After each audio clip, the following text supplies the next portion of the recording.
Big breaking news. Alluri జిల్లాలో భారీ encounter జరిగింది. మారేడుమిల్లి టైగర్ జోన్లో మంగళవారం ఎన్కౌంటర్ జరిగింది.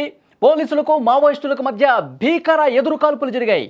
ఈ కాల్పుల్లో 6 మావోయిస్టులు మృతి చెందారు. మృతుల్లో మావో అగ్రనేత హిడ్మా ఉన్నట్టుగా సమాచారం వస్తుంది. మావో అగ్రనేత హిడ్మా, అతని భార్య, మొత్తం కూడా 6 ఈ ఎదురు కాల్పుల్లో మృతి చెందినట్టుగా సమాచారం వస్తుంది. మోస్ట్ వాంటెడ్ కోసం గత కొన్నేళ్లుగా వేటాడుతున్నాయి భద్రతా బలగాలు. భద్రతా బలగాలకు హిడ్మా నేడు కనిపించగా ఎన్కౌంటర్ జరిగింది. మొదటగా 1 గంట సేపు ఉదయం 6 గంటల నుంచి 7 గంటల ప్రాంతంలో పూర్తి స్థాయిలో కూంబింగ్ చేస్తున్నటువంటి పోలీసులకు, భద్రతా బలగాలకు అక్కడ మావోయిస్టులకు సంబంధించిన జాడ కనిపించింది. హిడ్మా భార్య, హిడ్మాతో సహా కొంతమంది ముఖ్యమైనటువంటి మావోయిస్టులు పోలీసులు ఈ అలికిడిని గమనించి కాల్పులు స్టార్ట్ చేశారు. మళ్ళీ ఎదురు కాల్పులు తీవ్రం చేయడంతో ఈ ఎదురు కాల్పుల్లో, ఈ ఎన్కౌంటర్లో హిడ్మా కీలక నేత, మావోయిస్టు పార్టీకి సంబంధించి మోస్ట్ వాంటెడ్గా ఉన్నటువంటి హిడ్మా ఆన్ ది స్పాట్ ఈ ఎన్కౌంటర్లో చనిపోయినట్టుగా తెలుస్తుంది. మొత్తం 6 ఈ భీకర కాల్పుల్లో చనిపోయారు.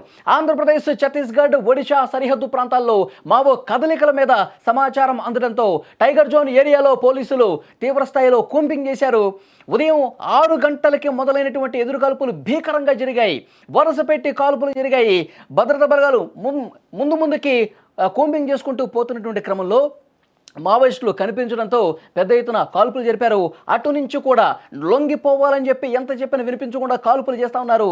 దీంతో ఇటు పోలీసులు కావచ్చు, బలగాలు కావచ్చు, కాల్పులు జరపడంతో మావోయిస్టు అగ్రనేత, మోస్ట్ వాంటెడ్గా ఉన్నటువంటి హిడ్మా మృతి చెందినటువంటి సమాచారం వస్తుంది. ఆ దండకారణ్యంలో తుపాకుల మోత మోగింది. పోలీసులు జరిపిన కాల్పుల్లో 6 మావోయిస్టులు చనిపోయినట్టుగా తెలుస్తోంది. హిడ్మా కూడా ఉండటం ప్రస్తుతం సంచలనంగా మారింది. హిడ్మాను ప్రాణాలతో పట్టుకునేందుకు బలగాలు తీవ్రంగా ప్రయత్నం చేస్తున్నటువంటి పరిస్థితి. కానీ అటు నుంచి ఎదురు కాల్పులు రావడంతో ఇక పూర్తి స్థాయిలో భీకరమైనటువంటి కాల్పులు జరిపి హిడ్మా భార్య, ఇంకా 4 మావోయిస్టులు, మొత్తం 6 కూడా ఈ భారీ ఎన్కౌంటర్లో చనిపోయినట్టుగా తెలుస్తుంది. గత కొన్నాళ్లుగా హిడ్మా కోసం వెతుకుతా ఉన్నారు, కూంబింగ్ చేస్తూ ఉన్నారు. కానీ హిడ్మా జాడ ఎక్కడా కనిపించిన పరిస్థితి కనిపిస్తోంది. ముఖ్యంగా హిడ్మా తల మీద 40 లక్షల రూపాయలు కూడా రివార్డు ఉన్నటువంటి పరిస్థితి ఉంది. సో గతంలో మనం చూసాం, గత 4-5 నెలలుగా పెద్ద ఎత్తున మావోయిస్టులు లొంగిపోతున్నటువంటి పరిస్థితి ఉంది. ప్రాణ భయంతో, ఎందుకంటే బలగాలు చాలా ధైర్యంగా ముందుకొచ్చి పెద్ద ఎత్తున బలగాలు కూంబింగ్ చేస్తూ ఉన్నారు. దండకారణ్యంలో ప్రతి అడుగు కూడా జల్లెడ పడుతూ ముందుకెళ్తున్న పరిస్థితి. ఇక చేసేదేమీ లేక చాలామంది కీలక నాయకులు, మావోయిస్టులందరూ కూడా లొంగిపోతూ ఉన్నారు. నంబాల కేశవరావు కేంద్ర కమిటీలో కీలక నాయకుడిగా ఉన్నాడు. అతను మృతి తర్వాత మావోయిస్టు పార్టీ పూర్తిగా కుదేలైపోయినటువంటి పరిస్థితి. ఇటీవల 2 కీలక నేతలు లొంగిపోయారు. ఆశన్న, అలాగే మల్లోజుల వేణుగోపాలరావు. వీళ్ళిద్దరూ లొంగిపోయారు. తమ అనుచరులతో సహా చాలామంది మావోయిస్టులు 100ల కొద్దీ లొంగిపోయారు. వాళ్ళ దగ్గర ఉన్నటువంటి ఆయుధాలతో సహా లొంగిపోయినటువంటి పరిస్థితి ఉంది. మావోయిస్టు పార్టీకి గడ్డుకాలం నడుస్తోంది.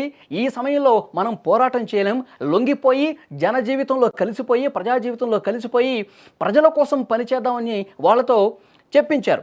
వీడియోల రూపంలో కూడా చెప్పించిన పరిస్థితి. హిడ్మాకు కూడా ఒక సంకేతం పంపించారు. హిడ్మా, మీరు కూడా లొంగిపోండి, ఇప్పుడు ఉద్యమాన్ని నడిపించడం కష్టమవుతుంది, మీరు ప్రాణాలు దక్కించుకోవాలంటే లొంగిపోండి అని చెప్పి చాలాసార్లు పెద్ద ఎత్తున వాళ్ళకి ఇన్ఫర్మేషన్ పంపించిన పరిస్థితి. కానీ హిడ్మా కూడా ఎక్కడా వినిపించుకోలేదు. ఉద్యమమే ఆయన ముందుకు పోయినటువంటి పరిస్థితి. గత కొన్ని నెలలుగా కేంద్ర ప్రభుత్వం చాలా సీరియస్గా యాక్షన్ ప్లాన్ రెడీ చేసినటువంటి పరిస్థితి. మనం చూస్తున్నాం, మార్చి 31, 2026 డెడ్లైన్ పెట్టుకుంది కేంద్ర ప్రభుత్వం. మావో రహిత భారత్ను నిర్మిస్తాం, మావోయిస్టులు లేకుండా చేస్తాం, దండకార్యంలో అసలు గిరిజనులకి అభివృద్ధి లేకుండా పోతుంది, గిరిజనుల్ని పావుగా వాడుకుంటా ఉన్నారు, చాలా గిరిజన ప్రాంతాలు అభివృద్ధికి దూరంగా ఉన్నాయంటే ఈ మావోయిస్టుల వల్లే. కాబట్టి మావోయిస్టులు అందరూ కూడా మీరు లొంగిపోండి, లేదంటే మీ ప్రాణాలు పోవటం ఖాయమని చాలా సీరియస్గా హెచ్చరిక కూడా పంపించింది కేంద్ర ప్రభుత్వం. కొంతమంది మావోయిస్టులు, కీలక నేతలుగా ఉన్నవాళ్ళు, వయసు మీద పడిన వాళ్ళు అందరూ కూడా లొంగిపోతున్న పరిస్థితి ఉంది. ఎందుకంటే ఇప్పుడు చాలా సీరియస్గా కేంద్ర ప్రభుత్వం టెక్నాలజీ సాయంతో మావోయిస్టులని జల్లెడ పడుతోంది. మావోయిస్టులు ఎక్కడ స్థావరాలు ఏర్పాటు చేసుకున్నారు, ఎక్కడ వాళ్ళు తలదాచుకుంటూ ఉన్నారో చాలా క్లియర్ కట్గా శాటిలైట్ ఇమేజ్లు కూడా వాళ్ళకి లభిస్తూ ఉన్నాయి. డ్రోన్ టెక్నాలజీ వాడుతున్నారు. డ్రోన్ కెమెరాలు అడవుల్లోకి పంపించి వాళ్ళు ఎక్కడ స్థావరాలు ఏర్పాటు చేసుకున్నారో కూడా తెలుసుకుని అక్కడ కూంబింగ్ చేస్తా ఉన్నారు. అక్కడ మావోయిస్టుల మీద ఎన్కౌంటర్ జరుగుతున్నటువంటి పరిస్థితి పూర్తిగా అర్థమైపోయేసరికి కొంతమంది లొంగిపోయారు. కానీ హిడ్మా లాంటి వాళ్ళు ఇంకా లొంగిపోలేదు. మీకు గుర్తుండే ఉంటుంది, గత వారం హిడ్మా తల్లితో కూడా ఒక వీడియో రూపంలో తన కొడుకు హిడ్మాకి ఒక మెసేజ్ పంపించారు. ఇప్పటికైనా లొంగిపో హిడ్మా, నేను నీ తల్లిగా చెప్తా ఉన్నాను, నువ్వు పోలీసులకి లొంగిపో, ప్రజా జీవితంలో కలు, కొన్ని దశాబ్దాలుగా నువ్వు ఇంటికి రావట్లేదు, ఇప్పుడు పరిస్థితులు పూర్తిగా వ్యతిరేకంగా ఉన్నాయి, లొంగిపో అని చెప్పి తల్లితో కూడా వీడియో రూపంలో చెప్పించారు. కానీ ఎక్కడో కూడా హిడ్మా వినని పరిస్థితుంది. సో మావోయిస్టులకు సంబంధించి భద్రతా బలగాలు, పోలీసులు, రాష్ట్ర పోలీసులు జల్లెడ పడతా ఉన్నాయి. ఈరోజు అల్లూరి సీతారామరాజు జిల్లాలో అక్కడ కూంబింగ్ చేస్తుండగా హిడ్మా జాడ కనిపించింది. హిడ్మాతో పాటు ఇంకొక 6 మావోయిస్టులు, కీలకంగా ఉన్నటువంటి మావోయిస్టులు కూడా అక్కడ ఉన్నారు.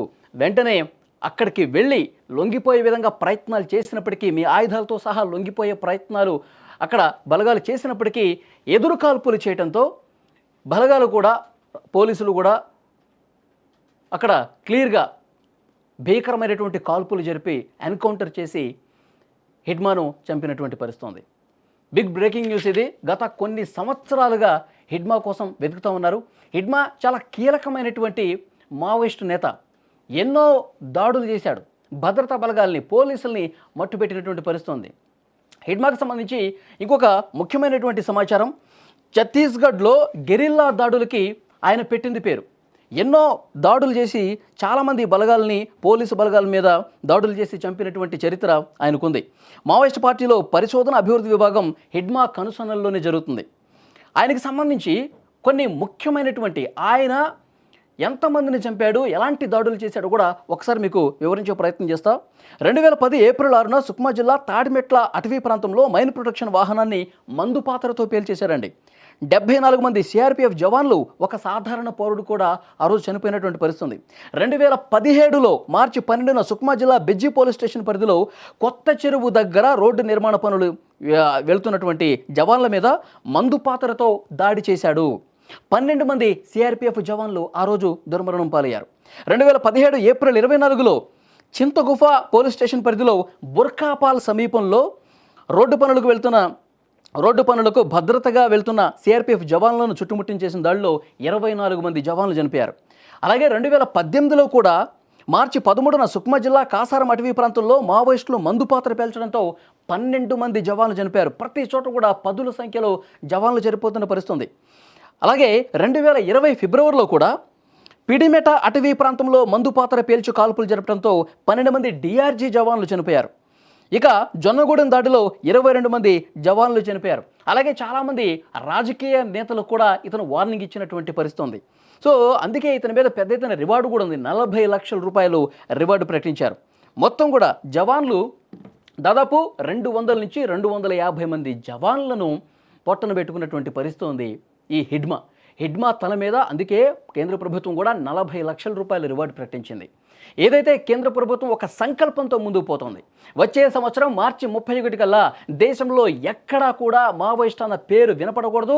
ఉన్న మావోయిస్టులు ఎవరైనా తమ ప్రాణాలు దక్కించుకోవాలంటే, ప్రాణాల మీద తీపి ఉంటే మీరు రాష్ట్ర ప్రభుత్వాలకి మీ సమాచారం ఇచ్చి మీరు లొంగిపోండి, మీ ఆయుధాలతో సహా లొంగిపోండి అని చెప్పారు. ఆ పిలుపును అందుకున్నటువంటి కొంతమంది కీలక అగ్రనేతలు కూడా లొంగిపోయినటువంటి పరిస్థితి. కానీ హిడ్మా మాత్రం లొంగిపోలేదు. ఇంకా ఉద్యమంగానే ఆయన అడుగులో ఉన్న పరిస్థితి. ఈరోజు కేంద్ర బలగాలకు, పోలీసులకు సమాచారం రావటంతో, వాళ్ళు ఎక్కడున్నారో కూడా క్లియర్గా వాళ్ళకి సమాచారం తెలియటంతో బలగాలు అక్కడ కూంబింగ్ చేస్తూ ఉండగా ఆ స్థావరానికి దగ్గరికి వెళ్తున్న క్రమంలో వాళ్ళు కాల్పులు జరపడంతో, మళ్ళీ ఎదురు కాల్పులు మన బలగాలు జరపడంతో చనిపోయినటువంటి పరిస్థితి. ఆన్ ది స్పాట్ ఈ ఎన్కౌంటర్లో హిడ్మా మోస్ట్ వాంటెడ్, హిడ్మా భార్య, ఇంకా 4, మొత్తం 6 చనిపోయినట్టుగా సమాచారం వస్తుంది. ఇంకా మావోయిస్టు పార్టీ పూర్తిగా ఇప్పటివరకు 10%, 20% కొద్దిగా ఉనికి ఉంది అనుకుంటున్నటువంటి సమయంలో మావోయిస్టు కీలక అగ్రనేత మోస్ట్ వాంటెడ్ హిడ్మా కూడా చనిపోవడంతో ఇక పూర్తిగా మావోయిస్టు పార్టీ కుదేలైపోతుంది. కేంద్ర ప్రభుత్వం ఏదైతే ఒక సంకల్పాన్ని తీసుకొని ముందుకు పోతుందో అది సాధ్యం అవుతోంది. మరింత సులభమైనటువంటి పరిస్థితి. మావోయిస్టుల ఏరివేత కార్యక్రమం అనేది చాలా భీకరంగా జరుగుతుందని చెప్పడానికి ఈ హిడ్మా ఎన్కౌంటరే నిదర్శనం.